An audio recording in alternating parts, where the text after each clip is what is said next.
আল্লাহুম্মা সাল্লি আলা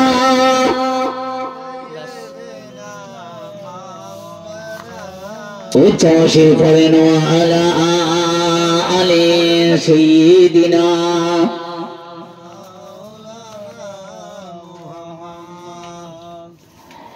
এতক্ষণ খুবই মূল্যবান বক্তব্য হাফেজ জিয়াউল ইসলাম সাহেব রেখেছেন। কম বেশি আপনারা শুনেছেন। সকালবেলা আপনি ফজরের নামাজ পড়ে আর একবার ইউটিউবে যাবেন। ফার্স্ট সকালবেলা উজু করে একবার ইউটিউবের ভিতরে যাবেন, দেখবে এ ওর মারছে ওর মারছে। আপনি টেনশনে পড়বেন যে কি ভুল করলুম, নামাজ কালাম পড়ে এসে আর ইউটিউবে আসলো, আসার পরে দুটো ভালো মন্দ কথা শুনবো, এই কি হচ্ছে, এ হুজুর ওর মারে, ও হুজুর ওর মারে, এ হুজুর ওর দেয়, ও হুজুর ওর দেয়। এক সময় আমি মদ করের বিরুদ্ধে ওয়াজ করেছি, মদ খাওয়া হারাম। এক সময় আমি ওয়াজ করেছি জেনা করা হারাম। এক সময় আমি ওয়াজ করেছি মদ খাওয়া হারাম, নামাজ পড়া গুনাহ। এমনই করে এক সময় আমি ওয়াজ নসিহত করেছি, আবার এই সময় আমার মদ হারাম হয়েছে, আমার জেনা করা হালাল জায়েজ হয়ে গিয়েছে। এক সময়ের জন্য আমার এগুলো সব হারাম ছিল, কিন্তু এই সময় সে মদও হালাল হয়ে যাচ্ছে। এটা একটা উদাহরণ দিল, কারণ এই ইউটিউবার ভাইরা জানে কেটে কুটে দিবনি, লাস্টে বলবে বাচ্চা মফজুল বলেছে মদ হালাল, তখন শেষ থাকবে না। সকালবেলা এই মোবাইল থেকে আর কল তুলতে পারবেন, ভালো করে বুঝবেন। এই হাফেজ জিয়াউল আমাদের ঘরেরই সন্তান। এখন এতদিন হাফেজ জিয়াউলের কেউ গালাগালি করেনি, ভাষা দেয়নি। যেই বৈশিষ্ট্য হুজুরদের একটু খোঁচাতেছে, হালকা করে খোঁচাতেছে, প্রতিনিয়ত ফোন করে, ওর ভক্তরা ফোন করে, কিন্তু ভক্তরা ফোন করে জিয়াউল হাফেজ সাহেব মার কাছে একবার যায়, বাপের কাছে একবার যায়, এবার কবরে যায়, আবার তোলে, আবার কবরে দেয়, আবার দেয়, আবার তোলে। কি একটা বিষয়! হ্যাঁ, হাফেজ সাহেব মাঝে মাঝে টেনশনে পড়ছে যে কি ভুল করলুম এদের বলে। আচ্ছা, এই ভক্তরা যেমন গালাগালি করে, হুজুরাও মনে করে খুব আনন্দ পাচ্ছে, আমার কি ভক্ত, এ কি ভক্ত, আমার নামে যেই বলবো আমার ভক্ত গুলো ওদের ওষুধ দেবে, এ ওষুধ বুঝতে পারছি, ওদের বিরুদ্ধে বলাও যাবে না। তাই যত ওদের বিরুদ্ধে বলবো আমরা, তত করে আমাদের গালাগালি করে। আচ্ছা, এই হুজুর গুলো কি বলতে পার না এই ভক্তরা তোরা গালাগালি করিসনি, কারণ এই গালাগালি করা ভাষা দেওয়া গুনাহ। হুজুরা বলবি না, হুজুরা জানে ও দিলেই তো ও বন্ধ করবে। আর এই জিয়াউল এ এমন একটা যন্ত্র, এ দেখেছেন এই যতক্ষণ এখানে ছিল আবার বলেছে, মানে যত পিঁপড়ের গর্তের ভিতরে যত লাঠি খোঁজা দেবে ও তত পিঁপড়ে বানাবে। কি একটা সর্বনাশ! আমার নজনেরা, যুবকেরা ঠান্ডা মাথায় শুনবেন, আমার নবী পাক এমনই কারোর বিরোধী কোনদিন ভাষা ব্যবহার করলেন না। এই নজনেরা, যুবকেরা, আমার নবী পাক কাউকে দুঃখ দিতেন না, আমার নবী পাক কাউকে কষ্ট দিতেন না। আল্লাহ নবী গভীর রাত্রে মসজিদুল নববীতে চলে গেলেন। আল্লাহ নবী দুহাত তুলে মা খাদিজার জন্য দোয়া চাইলেন। এমনই ভাবে দোয়া যায়, ওদিকে আম্মা জানা আয়েশা সিদ্দিকা রাদিয়াল্লাহু তাআলা বিছানা ঘুমিয়েছিলেন। বিছানা থেকে উঠে দেখতে পায় বিছানায় স্বামী নাই। কোথায় আমার স্বামী মুহাম্মদ, কোথায় আমার স্বামী মুহাম্মদ? ডান দিকে খোঁজে, বাম দিকে খোঁজে, সামনে খোঁজে, চতুর্দিকে খোঁজে, বিছানায় স্বামী খুঁজে পায় না। চতুর্দিকে খোঁজে, গভীর রাত্রিরে উঠে দেখে না বিছানায় স্বামী না। কোথায় আমার স্বামী? মনে হয় মসজিদুল নববীতে ইবাদতের জন্য গিয়েছে। আম্মা আয়েশা সিদ্দিকা রাদিয়াল্লাহু তাআলা আনহা ওই মসজিদুল নববীতে চলে গেলেন, গিয়ে দেখতে পেলেন নবী আমার দুহাত তুলে আল্লাহ নবী মোনাজাত করতে শুরু করলেন, আল্লাহ পাকের কাছে বলতে লাগলেন, ও রব্বি আল্লাহ, আমি আমার খাদিজাকে ওই মক্কা জমিনে রেখে আসলাম, মক্কা জমিনে রেখে আসলাম, কি অবস্থায় আমার খাদিজা রয়েছে রব্বি আল্লাহ জানা নাই। আল্লাহ আল্লাহ আপনি হেফাজতে রাখবেন, আল্লাহ আমি আমার খাদিজাকে আপনার কাছে আমানত হিসেবে রাখলাম। এই না জানে না, এই মুখালির না জানে না যুবকেরা, আল্লাহ নবী দোয়া চাইলেন, আল্লাহ নবী মোনাজাত শুরু করলেন, এমনই ভাবে মোনাজাত করতে লাগলেন। পেছন থেকে আম্মা আয়েশা সিদ্দিকা রাদিয়াল্লাহু তাআলা আনহা আওয়াজ দিতে লাগলেন, ইয়া রাসূলুল্লাহ, ইয়া হাবিবাল্লাহ, হুজুর আপনি গভীর রাত্রিরে আরামের বিছানা ছেড়ে দিয়ে এই মসজিদুল নববীতে এসে ওই বিধবা 40 বছরের বিধবা ওই মহিলার জন্য দোয়া চাইছে। ইয়া রাসূলুল্লাহ, ইয়া হাবিবাল্লাহ, এই বিধবা মহিলার কথা কি ভোলা যায় না। আয়েশা সিদ্দিকা গভীর রাত্রিরে গিয়ে দেখলেন নবী আমার এমনই ভাবে দোয়া চাইছেন, নবী পাককে বলছেন ওই 40 বছরের বিধবা মহিলা ওই খাদিজার কথা কি বলা যায় না, আরামের বিছানা ছেড়ে দিয়ে আপনি এ জায়গায় এসে দোয়া চাইছেন। সেদিন আমার নবী পাক কি বলেছিলেন? আমার নবী পাক আম্মা আয়েশা সিদ্দিকা রাদিয়াল্লাহু তাআলা আনহাকে কি কোনো মেজাজ দেখিয়েছিলেন, কি কোনো খারাপ কথা বলেছিলেন? আরে না জানে না যুবকেরা, আম্মা আয়েশা সিদ্দিকা রাদিয়াল্লাহু তাআলা আনহাকে আমার নবী পাক কিছু বললেন না। আল্লাহ নবী চুপ করে রইলেন, নবী আমার চুপ করে রইলেন।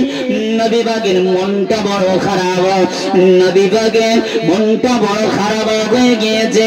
আম্মা আয়েশা সিদ্দিকা রাদিয়াল্লাহু তাআলা আনহা বুঝতে পেরেছেন আমার নবী পাকের মনটা মলিন হয়ে গিয়েছে, আমার নবী পাকের মনটা খারাপ হয়ে গিয়েছে।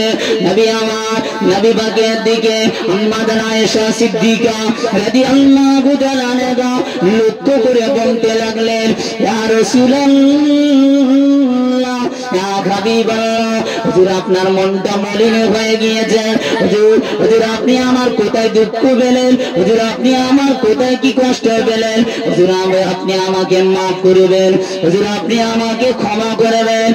এই নওজওয়ানেরা আল্লাহ নবীকে লক্ষ্য করে বললেন, ইয়া রাসূলুল্লাহ, হুজুর আমি আয়েশা ওই খাদিজা সম্পর্কে আমি কিছু জানতে চাই, আমি খাদিজা সম্পর্কে কিছু জানতে চাই। আল্লাহ নবী সেদিনে আম্মা আয়েশা সিদ্দিকা রাদিয়াল্লাহু তাআলা আনহার দিকে লক্ষ্য করে বলতে লাগলেন, ও বিবি আয়েশা, ও বিবি আয়েশা, কি কথা বলবো আমি আমার খাদিজা নিয়ে, কি কথা বলবো? সারা রাত চলে যাবে, সারা দিন চলে যাবে, তবু আমি আমার খাদিজার কথা শেষ করতে পারবো না। আল্লাহ নবী বলছেন, আয়েশা, আমি আমার বিবি খাদিজার কথা যদি ভালো কথা যদি বলতে থাকি, সারা রাত চলে যাবে, দিন চলে যাবে। আচ্ছা, আমাদের ঘরের মা বোনদের এদের যদি খারাপ গুণ বলা যায়, দিন রাত শেষ হবে কি? শেষ হয়ে পার হয়ে যাবে। এদের খারাপ গুণ শুধু খারাপ। আর মা খাদিজার ভালো গুণ বলতে বলতে রসূল বলছে রাত দিন শেষ হয়ে যাবে, তবু ভালো গুণ শেষ হবে না। আমাদের ঘরের মা বোনেরা এরা কেমন মহিলা, মা খাদিজা কেমন ছিলেন, মা খাদিজা কেমন ছিলেন? আল্লাহ নবী সেদিনে আম্মা আয়েশা সিদ্দিকা রাদিয়াল্লাহু তাআলা আনহাকে লক্ষ্য করে বলেছিলেন, ও বিবি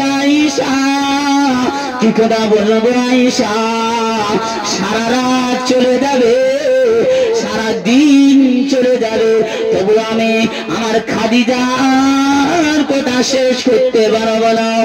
মদনা আয়েশা সিদ্দিকা সেদিন বলেছিলেন, ইয়া রাসূলুল্লাহ, অল্প বলেন, কিছুক্ষণ বলেন, আমি খাদিজার সম্পর্কে বর্ণনা শুনতে চাই, আমি খাদিজার সম্পর্কে আমি কিছু শুনতে চাই।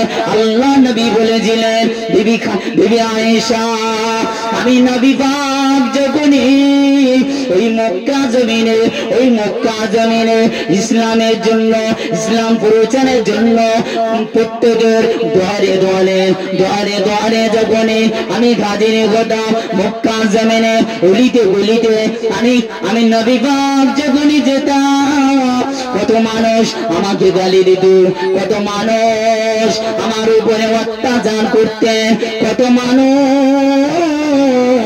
আমাকে খারাপ ভাবতেন। তবে আয়েশা ঘরেতে ফিরতে যখন গভীর রাত হয়ে যেতেন, আমি ঘরের দরজার সামনে এসে একটাবার আমি যখন সালাম দিতাম, একটাবার আমি খাদিজা বলে আমি যখন ডাক দিতাম, ও বিবি আয়েশা, আমার ওই খাদিজা সাথে সাথে দরজা খুলে দিতে। চুরি করুন না, সুবহানাল্লাহ।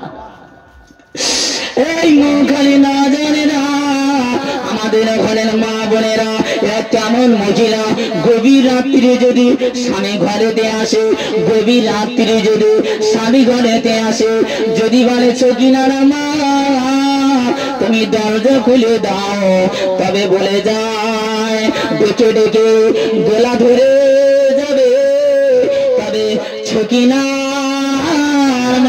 দরজা খুলবে না। আমাদের ঘরের মা বোনেরা যদি স্বামী পয়সা যদি বাইরে চলে যায়, আর গভীর রাত্রি যদি এসে বলে আসসালামু আলাইকুম, ও কিন্তু ঘুমিয়ে বলবে, খেতে কাজ নিয়ে এতদিন পরে সালাম দিয়েছে, ও টেনশনে বলবে যে এতদিন পরে সালাম দিয়েছে। আর যদি বা সালামের উত্তর দেয় তো শুয়ে শুয়ে দেবে, আর যদি বলে দরজা খোলো, বলো আমি পারবো না, আমি পারবো না, তোমার যদি দরকার থাকে তুমি নিজে খুলে নাও। যদি বলে আমি গভীর রাত্রিরে আমার দুটো ভাত খুলে দাও, গভীর রাত্রি কোথায় ছিলে, তোমার কে আসতে বলে যাও না, ওখানে থাকতে পারো, টেনশনে পড়বে, কি করলুম, এই বিষ কেন আসলাম। মা খাদিজা এমন একটা মহিলা ছিলেন, মা খাদিজা এমন একটা মহিলা ছিলেন, নবী পাক যখনই গভীর রাত্রে একবার এসে সালাম দিতেন, আল্লাহ নবী একবার যখনই বিবি খাদিজা বলে আমার নবী পাক যখনই ডাক দিতেন, এই নওজওয়ানেরা, মা খাদিজা দরজা খুলে দিতেন, মা খাদিজা দরজা খুলে দিতেন। আল্লাহ নবী সেদিনে মা খাদিজাকে লক্ষ্য করে বলেছিলেন, ও বিবি খাদিজা, ও বিবি খাদিজা, এই গভীর রাতে হয়ে গেল, আমি একবার সালাম দিয়েছি, আসসালামু আলাইকুম। খাদিজা, খাদিজা, বিবি খাদিজা, তুমি দরজা তো খুলে দিয়েছ, বিবি খাদিজা তুমি কে ঘুমাও না। বিবি খাদিজা বলেছিলেন, বিবি খাদিজা বলেছিলেন, ইয়া রাসূলুল্লাহ, ইয়া হাবিবাল্লাহ, হুজুর আপনি যখনই আরামের বিছানা ছেড়ে চলে যান, আরামের বিছানা ছেড়ে চলে যান, ইয়া রাসূলুল্লাহ, আমি খাদিজা বিছানায় সহ্য করে থাকতে পারি না, আমি বিছানায় সইতে পারি না, আমি না থাকতে পেরে এই দরজার সাথে পিঠে পিঠে লাগাইয়া সারাদিন কাটিয়ে দিই, সারাটা রাত আমি আমার এই স্বামীর জন্য কাটিয়ে দিই। যদি বলি না সুবহানাল্লাহ, আমি আমার স্বামীর জন্য সারাটা দিন সারাটা রাত এই দরজার সাথে পিঠে পিঠ লাগায় আমি অপেক্ষায় থাকি, কখন আমার মুহাম্মদ আসবে, কখন আমার স্বামী আসবে। এ বন্ধু, এই পর্যন্ত ইতি করলাম। আমার ভাই সেই বসিরহাট থেকে আপনাদের কাছে সীমিত সময়ে দোয়া নেওয়ার জন্য এসেছেন, আসতে চায় না, খুব খুব বারে বার ফোন করার পরে এসেছে। হাফেজ মাওলানা